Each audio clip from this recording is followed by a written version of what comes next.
వచ్చే ఆదివారము అనగా 7వ తేదీ 9వ నెల 2025 సంవత్సరము రోజున సోమోపరాగ రాహుగ్రస్త పింగళవర్ణ అపసవ్య చంద్రగ్రహణం ఏర్పడబోతోంది.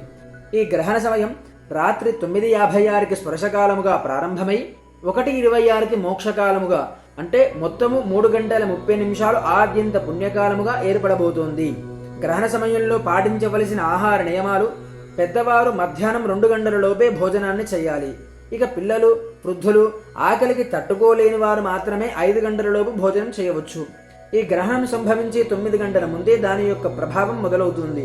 కాబట్టి అందువల్ల గ్రహణ సమయంలో దాని ప్రభావం చేత మైలబడిన ఆహారాన్ని తీసుకోవడం వలన అనారోగ్య సమస్యలు వచ్చే అవకాశాలు ఉంటుందని శాస్త్రాలు తెలియజేస్తూ ఉన్నాయి. ఇక గ్రహణాన్ని చూడకూడని వారు ఎవరు అంటే, ఈసారి చంద్రగ్రహణం కుంభరాశిలో శతభిష నక్షత్రం నుండి ప్రారంభమై పూర్వాభాద్ర నక్షత్రంలోకి ప్రవేశిస్తుంది. కాబట్టి శతభిష, పూర్వాభాద్ర, ధనిష్ట, ఉత్తరాభాద్ర నక్షత్రుల వారు, అలాగే కుంభ, వృషభ, మిథున, మేషరాశి వారికి అరిష్టం. అందుకే ఈ గ్రహణాన్ని చూడకూడదు. ఈ అరిష్టాన్ని తొలగించుకోవడానికి గ్రహణ సమయంలో పాటించవలసిన నియమాలు ఏమిటి అంటే, మనం చేసే జపం కానీ, ధ్యానం కానీ, పారాయణం కానీ, హోమం కానీ ఏదైనా సరే సాధారణ సమయానికంటే గ్రహణ సమయంలో చేయడం వలన 1000 రెట్లు అధిక ఫలితం ఉంటుంది అని శాస్త్రాలు చెబుతూ ఉన్నాయి. అందుకే ఈ గ్రహణ సమయాన్ని అందరూ కూడా వృధా చేయకుండా భగవన్నామస్మరణ తప్పక చేయండి. గ్రహణ ప్రారంభ సమయంలో స్నానం చేసి విష్ణు సహస్రనామం, లలితా సహస్రనామం, జపం, ధ్యానం ఏదైనా మీకు తోచిన భగవంతుని నామస్మరణ ఖచ్చితంగా చేయండి. అలాగే ఈ గ్రహణం పూర్తి అయ్యాక మరలా స్నానం చేయాలి. ఈ విధంగా చేయడం వలన గ్రహణ ప్రభావం మన మీద పడకుండా ఉంటుంది.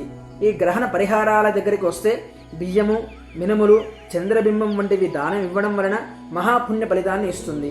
అలాగే శక్తి గలవారు ఈ గ్రహణ శాంతిని కూడా చేయించుకోవడం వలన ఈ గ్రహణ అరిష్ట ప్రభావాన్ని తొలగించుకోవచ్చు. ఇప్పుడు ఒక ముఖ్యమైన ప్రశ్న ఏమిటి అంటే, గ్రహణానికి భయపడాలా? మన ధర్మంలో ఎక్కడా కూడా అలాంటి మాట చెప్పబడలేదు. కానీ గ్రహణ సమయంలో కొన్ని నియమాలు పాటించమని మాత్రమే సూచించారు. ఎందుకు అంటే ఆ గ్రహణ దుష్ప్రభావం మన జీవితంపై పడకూడదు.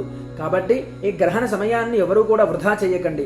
అందరూ కూడా గ్రహణ సమయంలో ఖచ్చితంగా భగవన్నామస్మరణ చెయ్యండి. ఖచ్చితంగా పుణ్య ఫలితం లభిస్తుంది. జై శ్రీమన్నారాయణ. హిందూ ధర్మం వర్ధిల్లుగాక, సనాతన ధర్మం వెలుగొందుగాక. శ్రీమతే నారాయణాయ నమః.